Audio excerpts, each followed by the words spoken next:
How to block people on WhatsApp.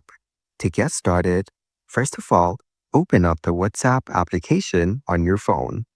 You will then be brought to the chats page. Here, you can view all your chats with friends on WhatsApp. Find and open the chat you want to block from the list. Then, tap on their name at the top. Here, you can view their contact info, such as their name, number, as well as their WhatsApp profile picture. You can also manage other chat settings from here. Now scroll down to the end and tap on Block. Tap on Block again to confirm. Blocked contacts will no longer be able to call you or send you messages. You have now successfully blocked this contact.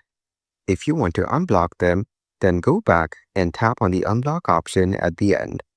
So, by following these simple and easy steps, you can go ahead and block people on WhatsApp.